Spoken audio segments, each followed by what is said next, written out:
완경으로 힘들어하는 여성들도 많이 진찰을 하는데요. 네. 이 혈관성 치매는 완경한 여성들, 중장년 여성들이라면 더욱 조심하셔야 합니다.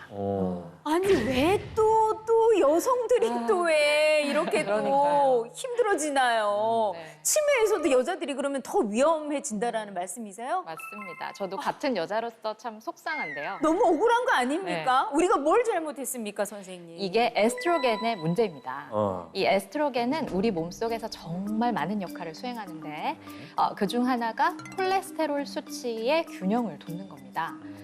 그런데 이제 완경 후에는 이 에스트로겐의 수치가 부족해지기 때문에 콜레스테롤 수치 조절 능력도 떨어지니까 고혈압이나 고지혈증과 같은 혈관 질환이 생기기 쉬운 거죠. 그렇군요. 지난 방송 이후에 제가 질문을 많이 받았다고 그랬잖아요. 네? 근데 조금 이상한 질문을 좀 받았어요. 어떤 이상한 질문? 무슨 질문 받으셨어요? 머리가 작으면 치매가 더 잘 생기냐고. 네. 그러면 머리 크신 분들은 뭐 다 박사님이고 똑똑하고 그러게요? 어. 아니 머리가 작아서 치매에 많이 걸린다 그러면 서양 분들은 다 두상이 머리가 다 작으시잖아요. 네. 그러면은 서양의 치매 환자들이 엄청 많아야죠. 안 그렇지 않습니까, 선생님? 얼마나 논리적이에요, 지금. 근데 아주 터무니없는 말은 아니기는 해요. 그래요? 네, 이 말의 포인트는 얼굴의 크기가 아닌 머리 둘레인데요. 어. 제가 실험으로 좀 보여드릴게요. 앞에 나와 있는 두 컵이 사람의 두개골이라고 가정을 해볼게요. 아, 두 컵이요? 네, 어. 요 컵이요. 그래서 큰 컵은 머리 둘레가 큰 사람이고요. 작은 컵은 머리 둘레가 작은 작은 사람. 사람. 네.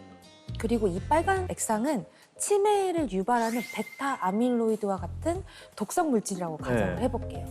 자, 제가 동일한 양의 독성 물질을 각각의 두개골에 부어보겠습니다. 네. 머리 둘레가 큰 사람의 경우는 공간이 남죠. 이렇게. 네, 네. 그리고 이 독성 물질이 흘러 넘치지가 않잖아요.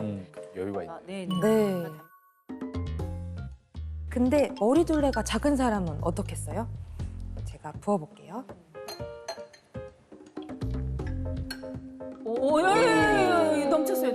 네. 독성 물질이 넘쳤어요.